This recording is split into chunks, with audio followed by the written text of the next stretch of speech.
Do nothing after this, and watch how everything falls into place. Almost everything will work again if you unplug it for a few minutes, including you. Anne Lamott. In a world that glorifies hustle, we often forget the divine power of stillness. What if the breakthrough you're waiting for doesn't require more effort, but more surrender? In today's video, we'll explore the life-changing truth that doing nothing might just be the most powerful thing you ever do. Watch closely, and you'll discover how letting go allows everything to align effortlessly. Have you ever experienced a moment where things finally worked out the moment you stopped forcing it? Share your story in the comments. We'd love to hear from you. And if this resonates with your journey, don't forget to like, subscribe, and share this message with someone who needs it today. Chapter 1. Stop chasing. You're blocking yourself. Society has trained us to believe that chasing is the path to having. Chase the job, chase the partner, chase the life. But chasing is a subtle form of fear. It's an energy that whispers, "I am not enough until I get this." What we often don't realize is that the very act of chasing is blocking what we're trying so hard to receive. The vibration behind the chase is rooted in lack, and the universe doesn't respond to desperation. It mirrors your inner state. Carl Jung said it best, "Until you make the unconscious conscious, it will direct your life, and you will call it fate." Behind every frantic goal is usually an unhealed wound. Maybe it's the fear of being alone. Maybe it's the belief that love must be earned. Maybe it's the feeling that if you stop hustling, everything will fall apart. These are the silent scripts running beneath the surface, shaping your desires and driving your actions. In spirituality, the real work isn't about getting more. It's about becoming whole. And to become whole, you must pause and ask, what part of me still feels empty? That question is a mirror. It invites you to stop trying to fix the outside world and start tending to the inner world. The more you chase to avoid the void, the deeper the void becomes. But when you sit with your emptiness, not trying to escape it, but honoring it, you begin to heal. This shift is subtle, but powerful. Instead of praying for more, you begin listening to what your soul needs. Instead of trying to control the timeline, you begin trusting divine timing. Instead of proving your worth, you begin remembering it. Manifestation flows not from effort, but from coherence, when your thoughts, emotions, and energy are aligned with truth, not fear.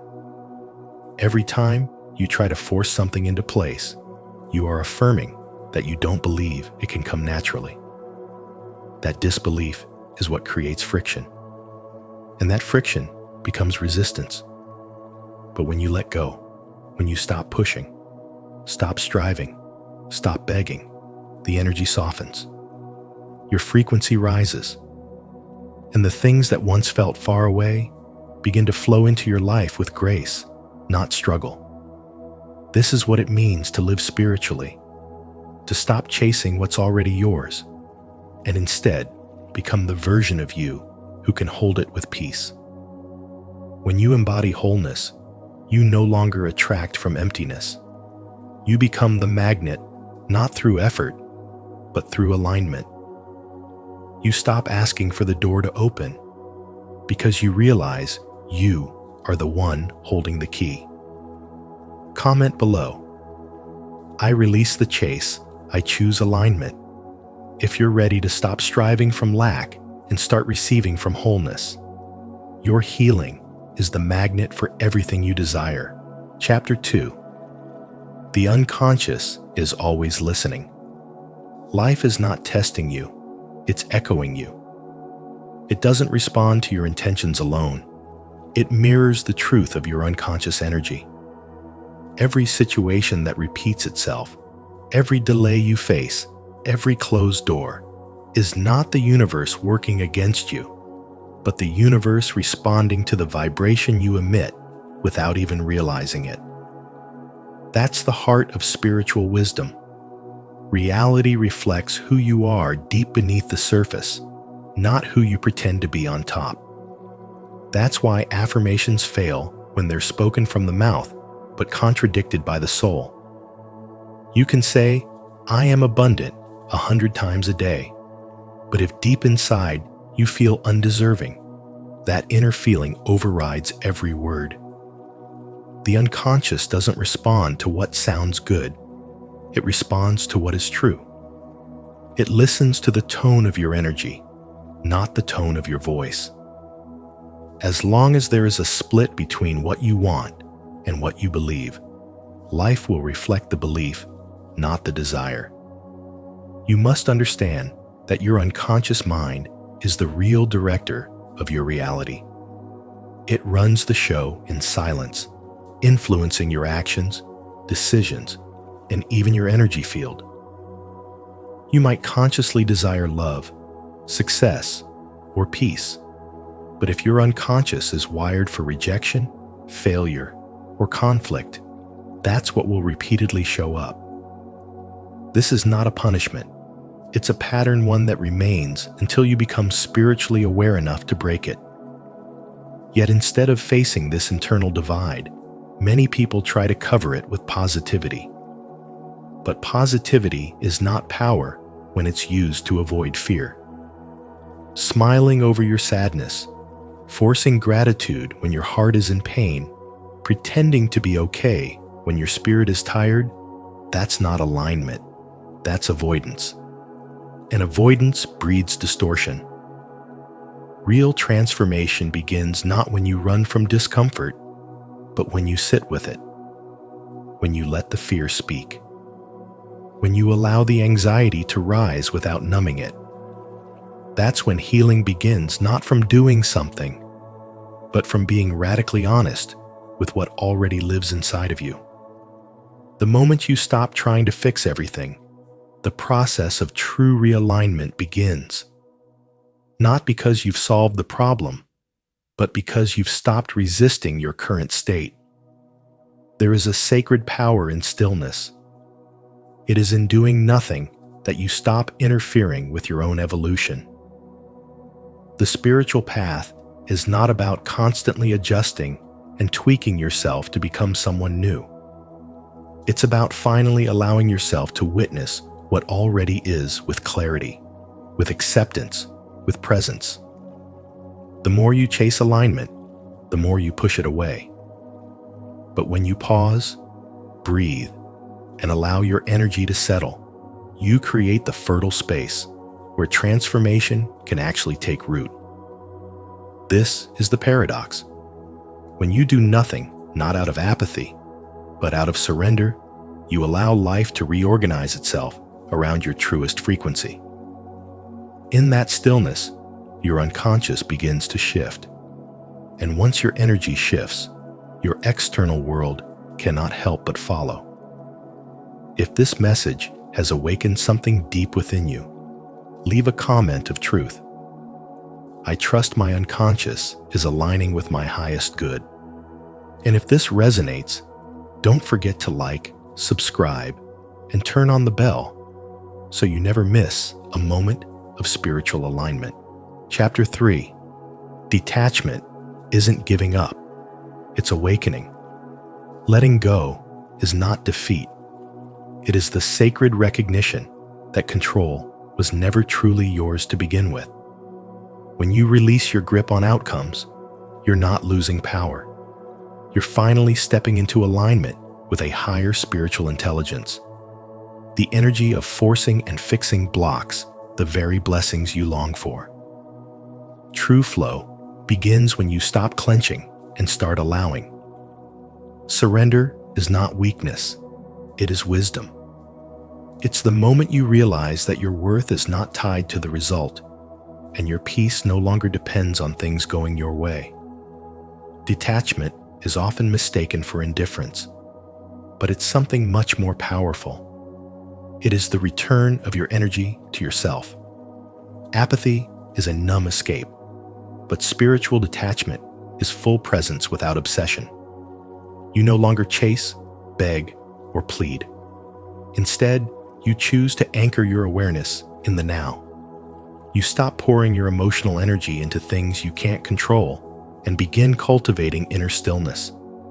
From that stillness, clarity arises.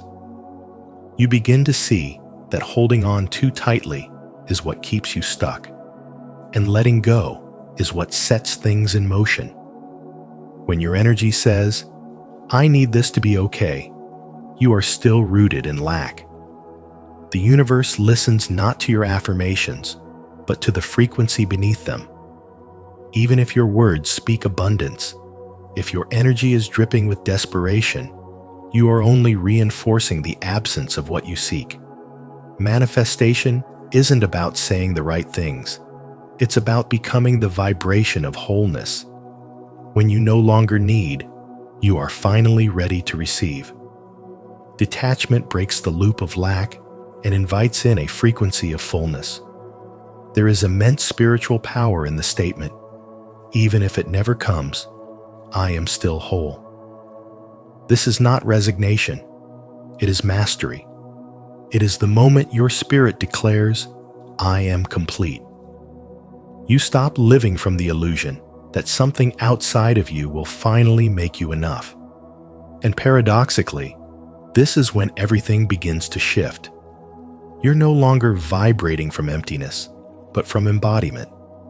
Wholeness is no longer a destination, it's your default setting. The universe cannot help but respond to that level of inner congruence. Life does not respond to striving, it responds to being. When you release the need to control, to force, to manipulate outcomes, you drop into the natural rhythm of existence. Your spiritual energy stops scattering and starts flowing. You begin to embody calm confidence instead of frantic doing. You don't need to chase because you are already aligned. The more you try to grab the moment, the more it slips. But when you settle into your being, the moment comes to you. This is the silent magic of spiritual detachment. Everything begins to fall into place, not because you forced it, but because you stopped needing to. Are you ready to release the need and embrace your true power? If so, comment below, "I am whole without it," to affirm your commitment to the path of spiritual detachment and awakening. Chapter 4. Allow the void. After surrender, silence arrives. Not the peaceful kind that brings relief, but the kind that feels like an uncomfortable pause, like life has gone quiet and you've been forgotten. You've done everything right. You let go, released control, stopped chasing. But now, nothing seems to move. This is the void, the in-between. It feels empty, but in truth, it is sacred. Carl Jung called this the creative void, a powerful space of invisible reorganization. It's not that nothing is happening. It's that everything is happening beyond your senses. This is where your ego starts to panic. The mind wants noise, motion, proof. It wants certainty. But the soul thrives in stillness. In this gap between your past and your future, your spirit is being rearranged. Your old patterns, attachments, and identifications are being dissolved, not destroyed, but transformed. The void isn't punishment, it's preparation. It's the space where spiritual growth takes root before it becomes visible. Like the moment right before a seed breaks the soil, it's quiet, but it's not still. Most people fail this part of the journey because they can't handle the silence. They think something's gone wrong, when in truth, something sacred is unfolding. The test isn't whether you can act, but whether you can become. Can you feel like abundance even when it hasn't arrived? Can you act like love even before it's returned? Can you sit in the quiet and know that you are still supported, still held, still guided. This is the magnetic shift. When you stop proving and start embodying. When your stillness becomes your frequency becomes your signal, and the universe responds not to your effort, but to your energy. You don't manifest from desperation. You manifest from coherence, from alignment, from becoming the version of you who already lives the life you desire, even if nothing outside has changed yet. Spirituality asks you to trust the invisible, to know that what you see isn't all that exists, to understand that when life goes silent, it's not the end. It's the divine pause before acceleration. It's the rewiring of your nervous system, the upgrade of your emotional code, the quiet construction of a new reality.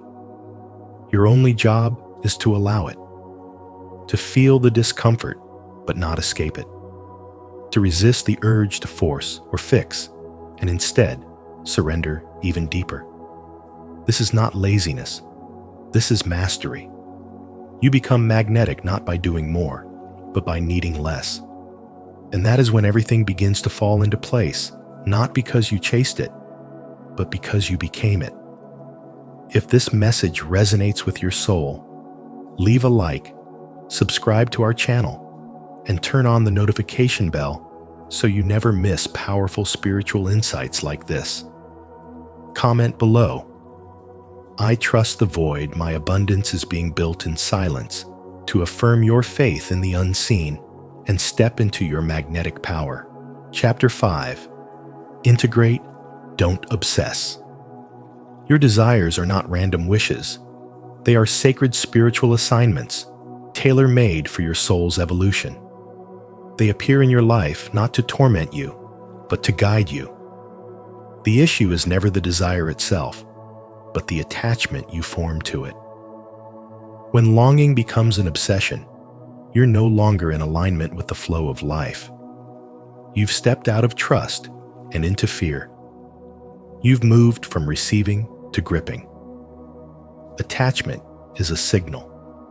It shows you where you've begun to outsource your sense of self-worth. When you tell yourself, "I'll feel enough when I have this," you turn a sacred desire into a condition for survival. And that's when your energy begins to repel instead of attract. Obsession is not a sign that you care. It's a symptom of a wound that still whispers, "I am not enough unless." That wound doesn't need more effort. It needs healing. Carl Jung's teaching on individuation reminds us that wholeness comes not from chasing the light, but from integrating both light and shadow. If you ignore your shadow, the insecure, uncertain parts of yourself, they will hijack your desires and twist them into addictions. But when you face them with compassion, your desires become clear again. They return to their original purpose, soul expansion, not self-escape. You don't need to push harder. You need to come home to yourself. The spiritual path is not a hustle. It's a process of remembering that you were never broken to begin with. When you begin to heal your relationship with yourself, you stop needing the world to complete you. And when that need disappears, your frequency shifts. You become coherent. You become magnetic. Not because you're doing more, but because you're aligned. This is the paradox. The moment you no longer need it is the moment you're finally ready to receive it. The universe responds not to begging, not to obsession, but to calm certainty. Not the loud energy of striving, but the quiet power of integration. When your inner world is whole, your outer world begins to reflect it effortlessly. You don't attract what you want, you attract what you are. So the spiritual invitation is not to chase the life you crave, but to embody the version of you who already feels worthy of it. You stop grasping and start radiating. You stop searching and start allowing. And in that space of non-resistance, everything begins to fall into place. This is not magic. This is alignment. This is not luck. This is the natural response of the universe to a soul that remembers its own enoughness. Integration is the portal. Heal, align, and let go. The rest will follow. Have you ever noticed how your deepest desires mirror your inner healing journey? If this message resonates, share your thoughts in the comments. What desire have you been obsessing over, and what is it teaching you? If you're ready to release the grip and integrate instead, comment, "I choose inner peace," so we can walk this spiritual path together. Chapter 6. The ego wants control. The soul wants peace. The ego is always chasing control, whispering that time is running out, that you're falling behind, that life should be happening faster. It clings to timelines, compares your path to others, and convinces you that if you're not constantly achieving, then you're failing. But that frantic voice inside, that's not your soul. That is ego. And ego thrives on fear, scarcity, and pressure. The soul, on the other hand, wants only peace. It moves in stillness. It trusts divine timing, and it never needs to prove anything. When you find yourself overwhelmed, caught in loops of overthinking, pushing harder, or doubting your worth, pause and ask, is this coming from ego or essence? That question is a gateway to clarity. Ego defines your value by external success. It counts what you have, what you've done, and who's watching. But the spiritual path invites you to root your worth in presence, not performance. Your soul doesn't measure, your soul remembers. It remembers your wholeness. It remembers that you are already enough. To reclaim your peace, you must stop tying your self-worth to outcomes. Let go of needing to be validated by the outside world. The more you chase, the more you signal to the universe that what you desire is missing. And in spiritual truth, you don't attract what you want. You attract what you are. That means the moment you embody peace, alignment, and sufficiency, life begins to mirror it back. Reality bends not when you push, but when you surrender. As Carl Jung said, what you resist not only persists, but grows in size. Resistance is the energy of the ego. Acceptance is the posture of the soul. This shift is not passive, it is powerful. Choosing peace over pressure is not about giving up. It's about stepping into trust. It's about saying, I no longer force. I align. And from that place, you begin to see that what truly belongs to you cannot be missed. You stop trying to micromanage your destiny and start allowing it to unfold. You stop sending out the energy of desperation and start embodying the energy of certainty. Nothing moves until your energy does. So when you choose stillness over struggle, simplicity over stress, and alignment over action, you are not doing less, you are becoming more. More spiritual, more grounded, more magnetic. And in that sacred pause, everything begins to shift.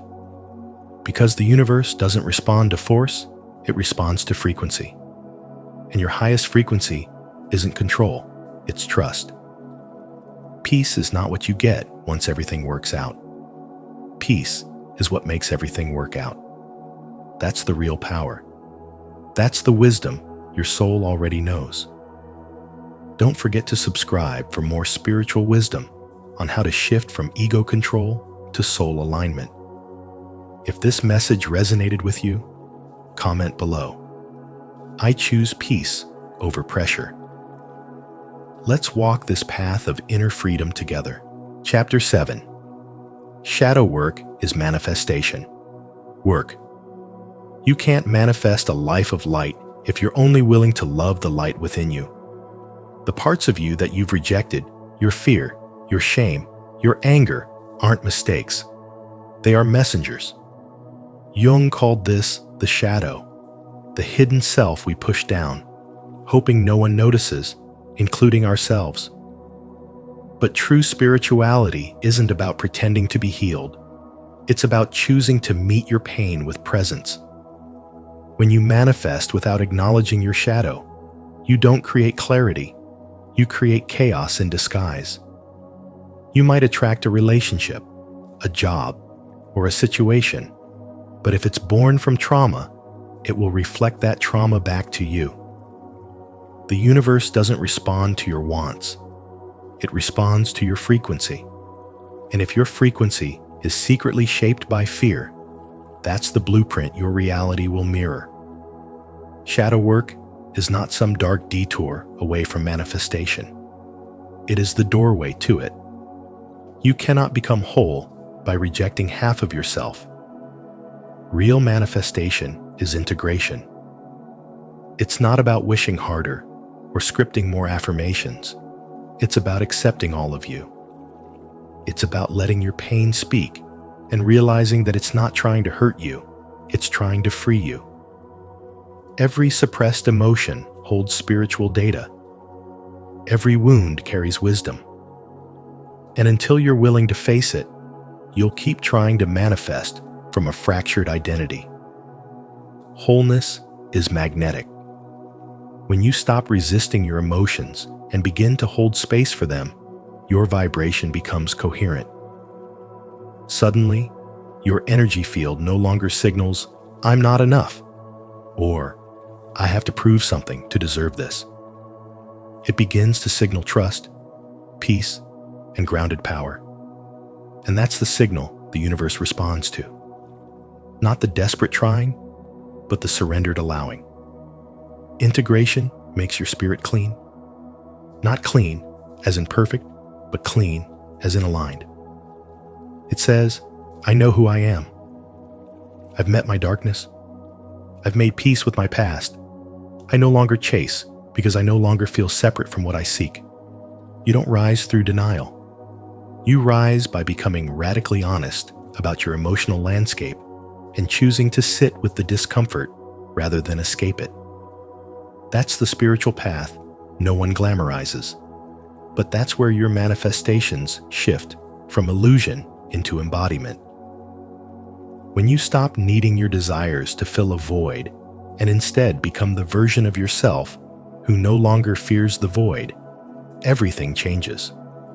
You stop chasing things to complete you and start attracting experiences that match your inner wholeness. You can say all the right things and still repel the very things you desire if your nervous system is still tuned to scarcity, abandonment, or fear. Because energy speaks louder than words. Healing the shadow is not about fixing yourself. It's about remembering that you were never broken. It's about reclaiming your fragments and realizing they were never meant to be thrown away. They were waiting to be seen. When the shadow is brought to light, your vibration shifts from wounded longing to embodied presence. And that is the most powerful manifestation tool there is. If this message resonates with you, comment, "I agree," to affirm your commitment to healing through integration. If you see it differently, share your thoughts with "I don't think so." Your voice matters in this spiritual journey. Chapter 8. Don't block your own destiny. The greatest block to your destiny isn't the universe, your past, or anyone outside of you. It's you. Self-sabotage is subtle and often invisible. It's not loud, and it rarely looks like destruction. It sounds like self-doubt. It feels like hesitation. It hides behind perfectionism, procrastination, and the constant pressure to do more. It whispers, "I'm not ready," or worse, "I don't deserve this." That's not divine timing holding you back. That's your own energy contradicting your desires. You say you want it, but deep inside, you're signaling the opposite. You chase success, not because you feel called, but because you feel empty. You run toward goals, hoping they'll save you from yourself. You keep moving forward, hoping something outside of you will finally make you feel whole. But here's the spiritual truth. Anything you pursue to escape yourself becomes another form of self-abandonment. Success that is built on avoidance eventually collapses. When your actions are rooted in fear, the outcome will reflect fear. You attract what your soul believes is safe, not what your ego demands. Change isn't born from more effort.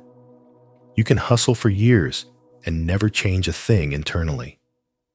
Real transformation begins the moment you stop trying to achieve your way out of pain and instead look within to alchemize it.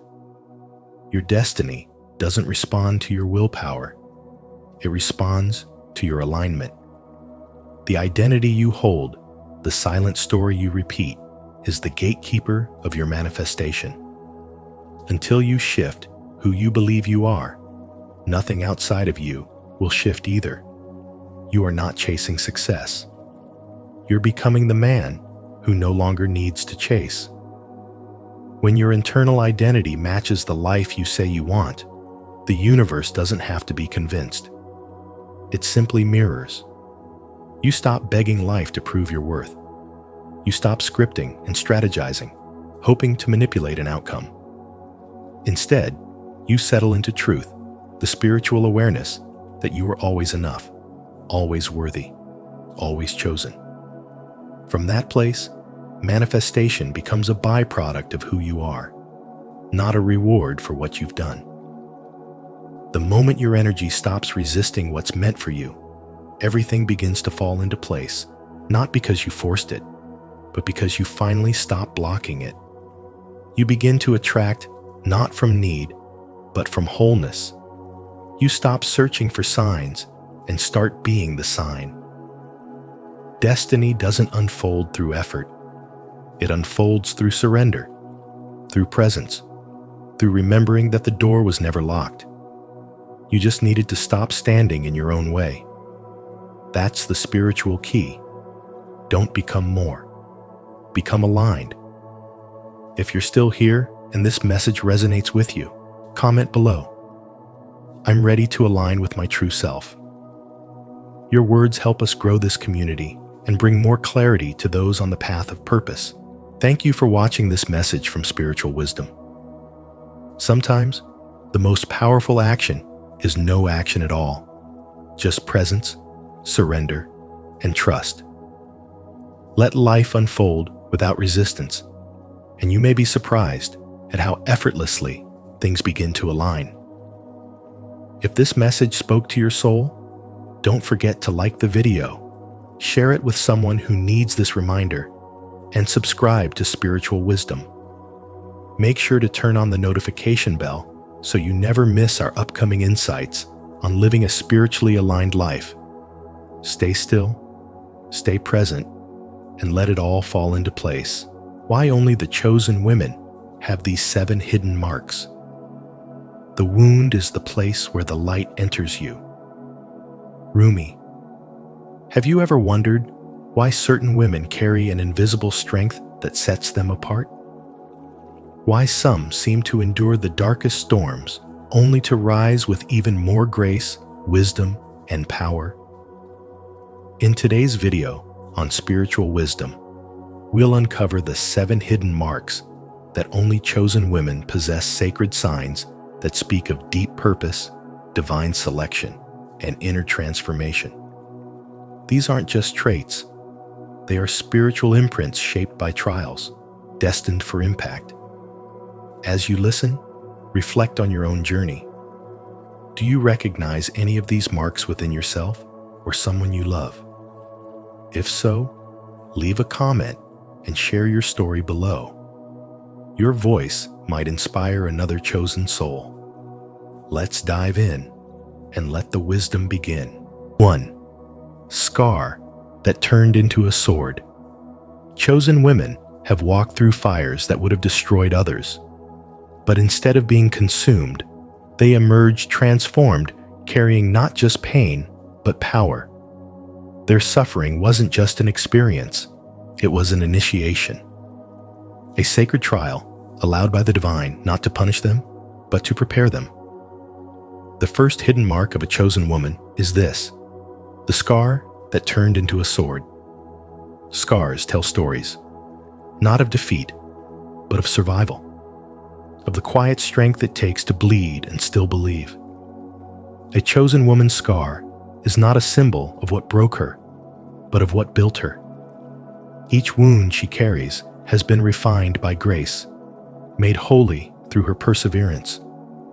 She did not ask for the battle, but she chose to rise from it. This is what makes her different.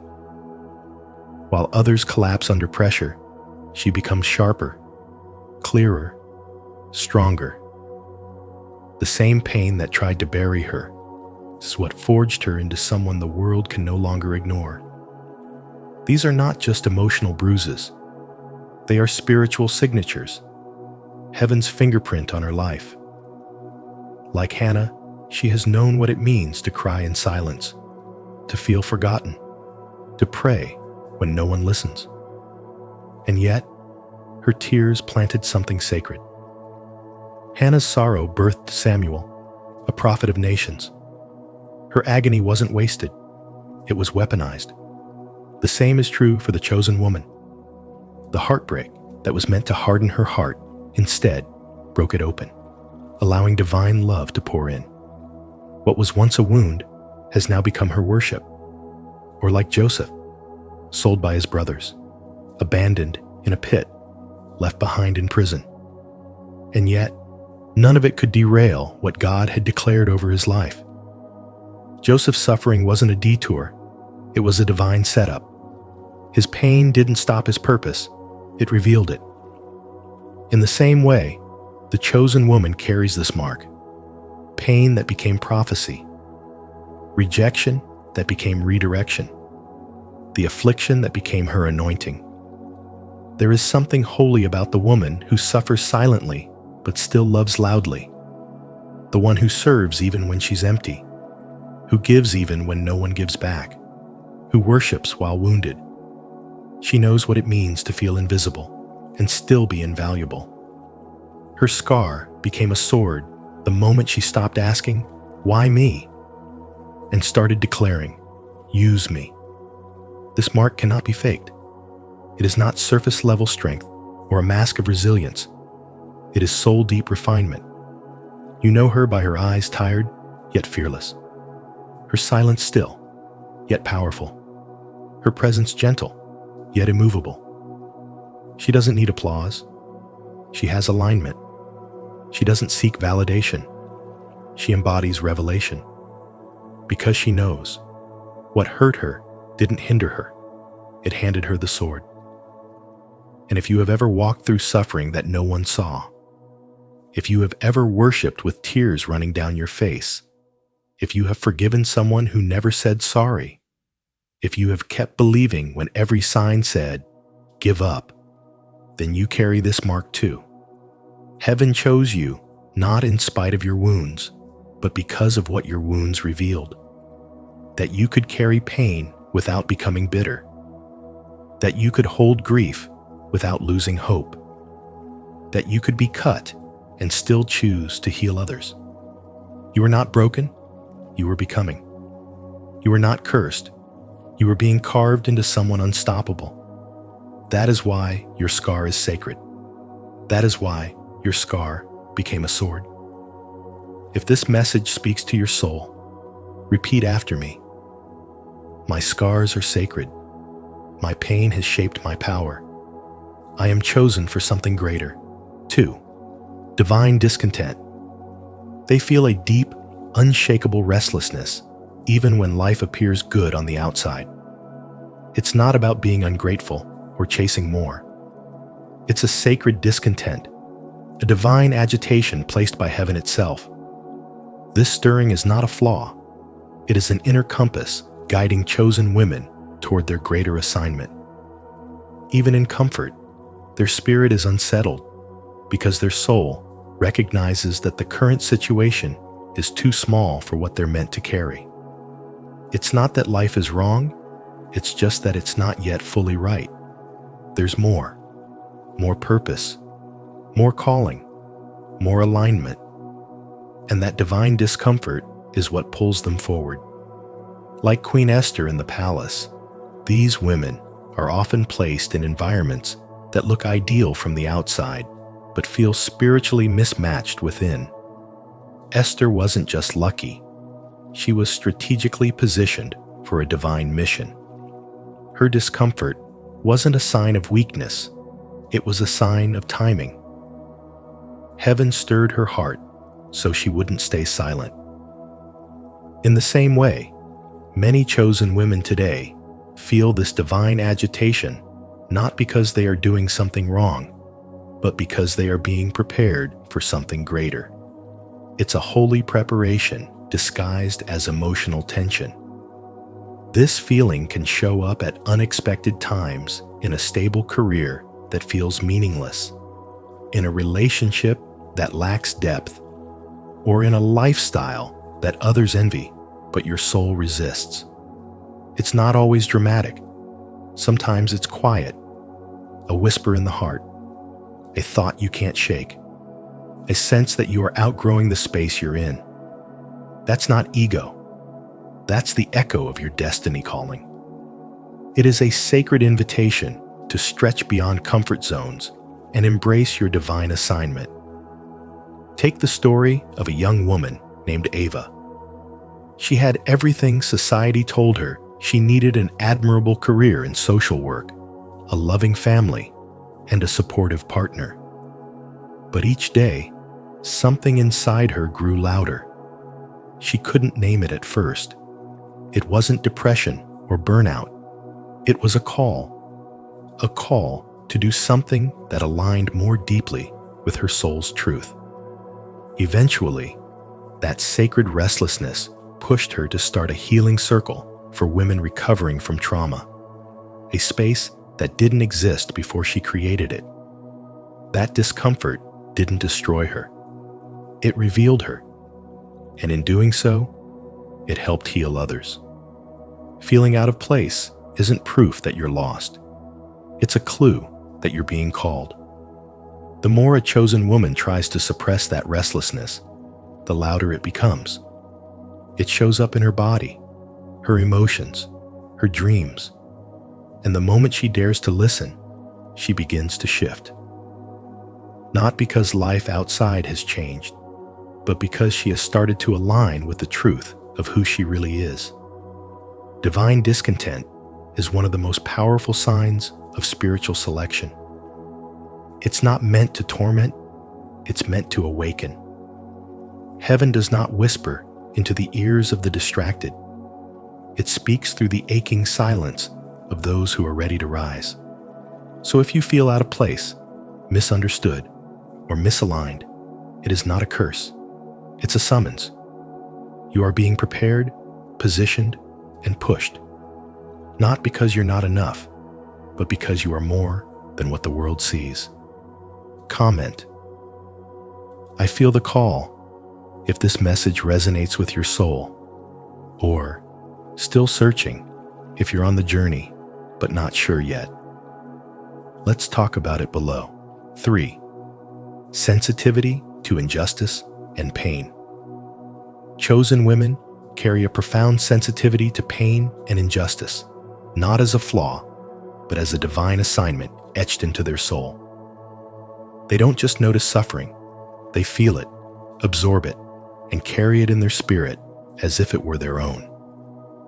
Their tears come quickly, not because they are fragile, but because their emotional system is wired by heaven to respond to the cries of others.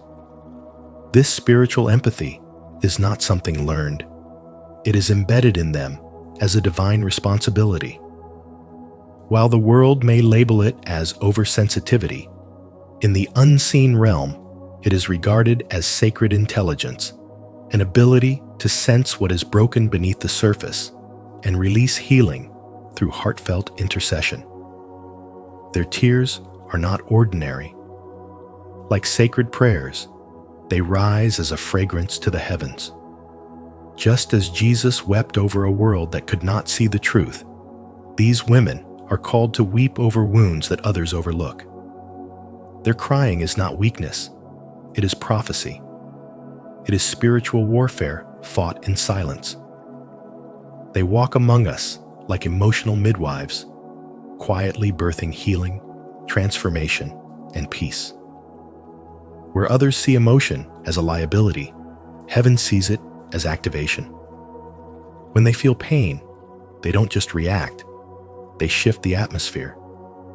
When they sense injustice, their soul intercedes even before words are spoken. They are entrusted to carry other people's burdens in a world that often teaches us to carry nothing but our own ambition. This burden is heavy. It often isolates them. Because their energy draws the brokenhearted, the emotionally wounded, and the spiritually lost, they are rarely surrounded by lightness. But this is part of the calling. Their presence is a sanctuary, and people are drawn to their warmth without understanding the weight they carry. Their emotional depth becomes a magnet for divine assignments. Strangers feel safe enough to confess. Friends lean on them for strength, and even those in darkness seek their light. This attraction is not random. It is spiritual law in motion. According to the law of attraction, what you embody is what you draw. Chosen women carry healing energy, so they naturally draw those who need it most. And yet, most of the work they do remains unseen. They are not celebrated for their quiet prayers. They are not rewarded for the nights they spent crying for someone else's pain. But heaven sees. Heaven hears. These women are known in the spirit realm as intercessors, soul warriors, sacred vessels through which divine compassion flows. Their spiritual awakening was not for self-enlightenment alone. It was to become a bridge between pain and purpose, between heartbreak and healing. When others give up on someone, they still feel the urge to pray. When the world turns away, they lean in. When no one is watching, they still whisper prayers that move mountains. The emotional depth that once felt like a curse is actually a manifestation of spiritual maturity.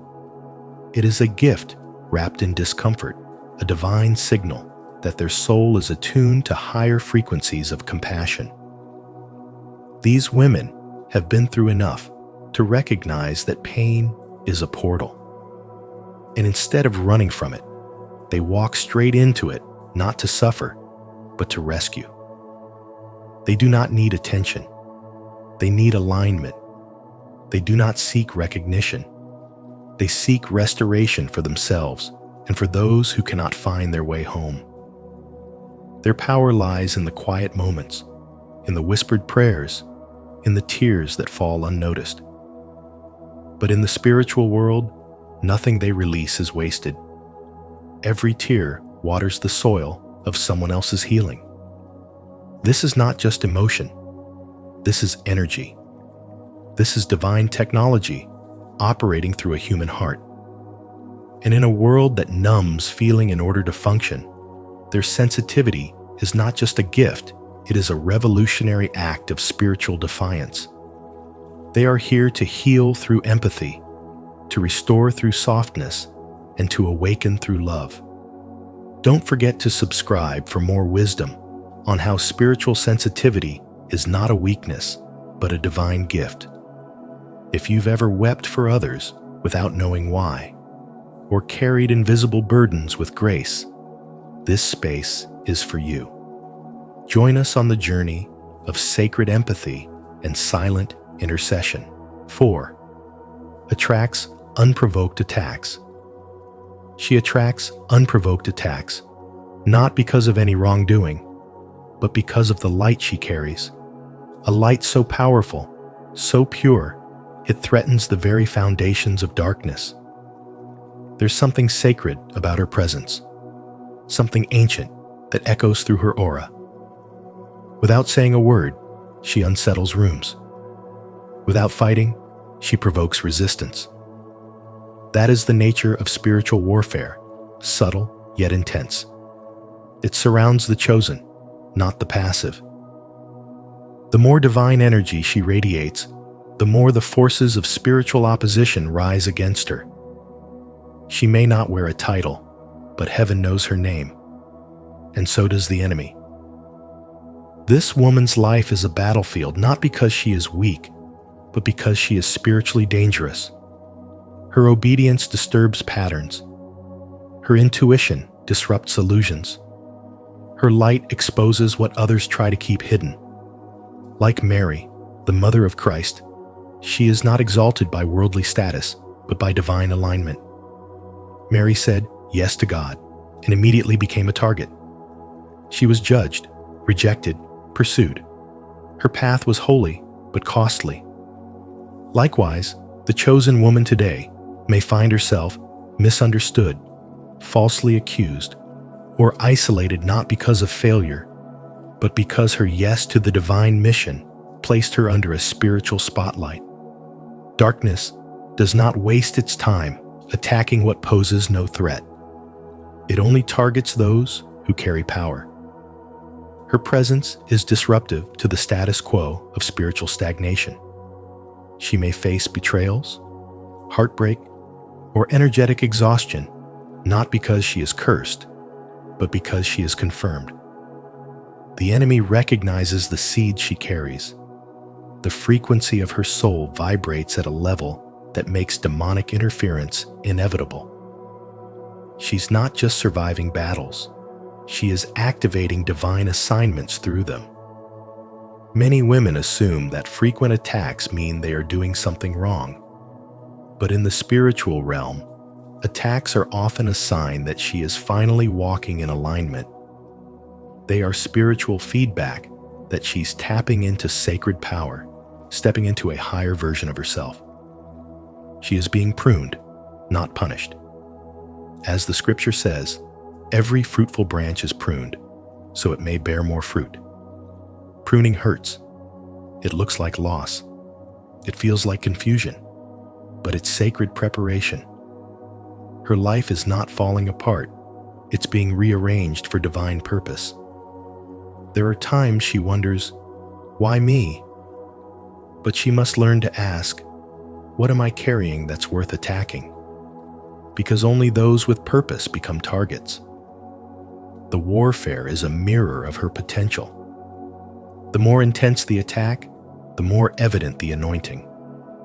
Her life may seem like a series of spiritual ambushes, but in truth, each one is a divine confirmation of the holy energy within her. The hidden mark here is not the pain itself, but her ability to continue radiating light despite it. She still loves, even after betrayal. She still prays, even after silence. She still stands, even after the storm. That's not just resilience, it's divine evidence. Her scars are not shameful. They are sacred. They speak of battles fought in silence and victories won in the spirit. This is why she attracts unprovoked attacks, not because she is flawed, but because she is chosen. If this message has stirred your spirit, declare your faith in the comments. I carry light that darkness cannot extinguish. I am chosen and protected by God. Don't forget to like this video, subscribe to Spiritual Wisdom, and turn on the notification bell so you won't miss what heaven is revealing next. 5. Misunderstood and isolated. They are often alone, not because they choose isolation, but because isolation chooses them. A chosen woman is not always understood by the world around her. Her quietness is mistaken for arrogance. Her strength is misread as stubbornness. Her ability to stand firm in her values is labeled as pride. But the truth is far more profound. What the world misinterprets is actually the evidence of divine preparation. When God sets someone apart, He doesn't always surround them with applause. More often, He surrounds them with silence. Because in silence, she grows. In solitude, she transforms. Chosen women walk a road that others often can't comprehend. This road isn't glamorous. It's hidden, rugged, and sacred. It's where God speaks in whispers only a refined soul can hear. Like Jesus in the wilderness, like Moses tending sheep in obscurity, like Hagar crying in the desert, chosen women are drawn into sacred aloneness, not because they are unloved, but because they are deeply loved by heaven. The silence is not a punishment. It's a sanctuary. It is here, in the absence of noise and distraction, that she is trained in discernment, purified in intention, and strengthened in spirit. The world overlooks her, but heaven never does. In the modern world, this mark often plays out through women who don't conform. She might be the one who keeps her circle small. She chooses depth over popularity. She doesn't chase validation because she's anchored in something eternal. Others may whisper behind her back, claiming she's distant or cold. But what they fail to see is the fire she carries inside the sacred energy that's too precious to waste on surface-level approval. She is not here to entertain or explain. She is here to evolve. Even in family settings, she may feel like the black sheep, the one who thinks differently, the one who challenges the dysfunction that others accept. And because of this, she's often excluded. But being misunderstood is the price of being marked. Her boundaries are not walls, they are filters. Her silence is not empty. It is full of divine conversation. She walks through seasons where she receives no affirmation, no recognition, and yet continues to show up. This is the making of someone who has been chosen not for comfort, but for calling. This mark of isolation is never about abandonment. It is about alignment. It is heaven's way of clearing the noise so the chosen one can hear the whisper of purpose. When the world pushes her aside, it is only because God is pulling her closer.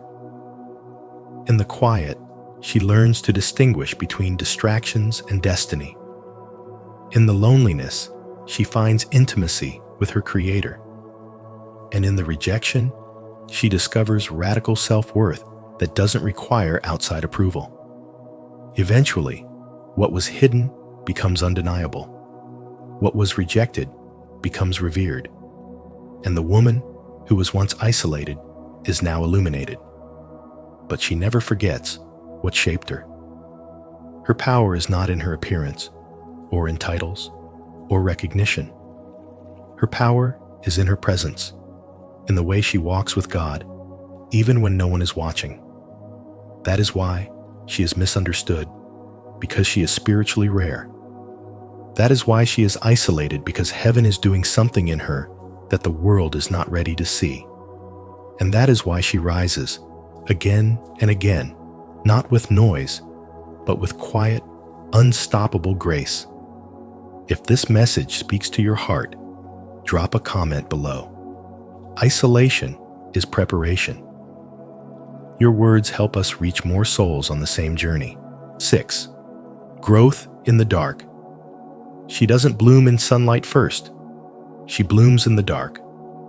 Her roots are not nourished by applause, but by pressure, silence, and solitude. When a woman is chosen, her growth begins where no eye can see and no hand can interfere beneath the surface, in sacred stillness. She learns to stretch downward before she ever reaches upward. And the deeper the root, the stronger the rise. You may not know it yet, but this hidden season is divine. The discomfort, the delay, the detours, they're not signs of denial. They're confirmations of destiny. Like a seed pushed deep into the soil, you are not being buried to die. You are being planted to rise. The darkness is not a punishment. It is the preparation. It is where heaven does its most intimate work out of view. out of reach, but never out of purpose. Consider Ruth, who remained faithful in the shadows of grief and poverty. Her loyalty in obscurity prepared her for legacy. Joseph was cast into a pit, stripped of his status, forgotten in prison, and yet it was in that dungeon that his dreams matured. And Moses, hidden in a basket, raised in a palace, exiled to a desert, his leadership was forged in the loneliness of wilderness. None of them were revealed before they were refined. This is how God works with chosen souls. He hides them so he can shape them. Because a public platform cannot hold what hasn't first been privately rooted. If he exposed your gift before you had the spiritual structure to hold it, it would crush you. But in the dark, where no one sees you, he builds your resilience, your discernment, your obedience. What feels like delay is actually the construction of your spiritual infrastructure. And isn't it true? The soil is never glamorous. It's messy, dark, and full of resistance. But the soil is where transformation begins. The caterpillar doesn't become a butterfly on a stage. It dissolves inside a cocoon, hidden, motionless, forgotten by the world. And when it emerges, it no longer crawls. It flies. You are in your cocoon. You are in your soil. And though your hands feel empty, your spirit is being filled. What you think is a setback is a sacred stretch. You are not behind, you are becoming. True growth doesn't need a spotlight. It needs surrender. It needs depth. It needs the willingness to remain planted even when there is no evidence of progress. Because chosen women are not built to bloom fast. They are built to last. They are not grown in popularity, but in presence. And when they finally emerge, the world will not be ready, but heaven will have already approved. So if you feel unseen, remember this: visibility is not the same as value.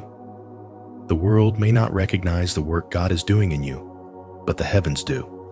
Stay buried. Stay faithful. Stay rooted.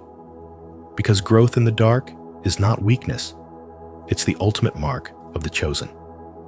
To affirm your growth, even when no one is watching, declare your commitment. Comment below, "I'm growing in the dark," to honor your hidden season and encourage others who are quietly becoming stronger too. 7. Unshakable joy in dry places. Despite the storms, the chosen woman radiates a joy that cannot be stolen. It's not a joy based on emotion or fleeting circumstance. It is a sacred stance of defiance, a weapon forged in the fires of her spiritual battles. Her joy is spiritual warfare. When life tries to break her, when grief or betrayal tighten around her like chains, she still finds a way to laugh, not from delusion, but from divine alignment. Like the Proverbs 31 woman, she laughs without fear of the future, not because the future is predictable, but because she knows who walks before her. Her smile in chaos is not weakness. It's evidence of unseen strength, a declaration that despair will not have the final word. This kind of joy doesn't come from surface-level positivity. It is deep, refined, and intentional. It is the fruit of many silent seasons where she learned to find beauty in ashes, grace in loss, and light in the middle of her darkest nights. Her joy is not a mask, it is mastery. She has mastered how to sit in sorrow without drowning in it. She has discovered that joy is not the opposite of pain, it's the power to rise above it. And so, when the enemy comes to steal her peace, he finds a woman too rooted in purpose to be shaken. Joy, for the chosen woman, is rebellion. It is holy resistance against every voice that told her she was too broken, too late, or too far gone. She chooses to celebrate in advance, even when nothing around her looks worth celebrating. Because her joy is prophetic, It speaks of a future not yet seen, but deeply believed. She understands that her vibration is her message, and every time she chooses to smile, to speak life, to dance while bleeding, she is declaring that heaven still holds her story. What others call delusion, she calls faith. What others call naive, she calls revelation. She is not pretending life is easy. She simply refuses to let difficulty define her. She knows that joy in dry places is proof of favor, not foolishness. Where others see barrenness, she sees preparation. Where others mourn what's missing, she rejoices in what's coming. Her heart carries a rhythm that the world cannot tune into because it plays a heavenly song, a frequency of hope, praise, and endurance that only the chosen understand. Her joy is her protest. Her peace is her weapon. And her laughter, that's her war cry. It tells the darkness, you did not win. It tells her past, you no longer define me. And it tells her future, I'm coming for you with light in my eyes and praise on my tongue. This woman doesn't just survive storms, she dances in the rain. Not because the rain is pleasant, but because she knows it is watering something sacred within her. Something the world cannot steal. Something the enemy cannot touch. Something called unshakable joy. And remember, these 7 hidden marks are not signs of weakness. They are sacred symbols of divine purpose, resilience, and inner strength. If you've seen yourself reflected in these truths, it's not by accident. You were meant to hear this message. If this video touched your soul or gave you clarity, please take a moment to like, share it with someone who needs to hear it, and subscribe to Spiritual Wisdom. And don't forget to turn on the notification bell so you never miss the next revelation on your journey of awakening. Until next time, stay grounded, stay empowered, and never forget you are chosen for a reason.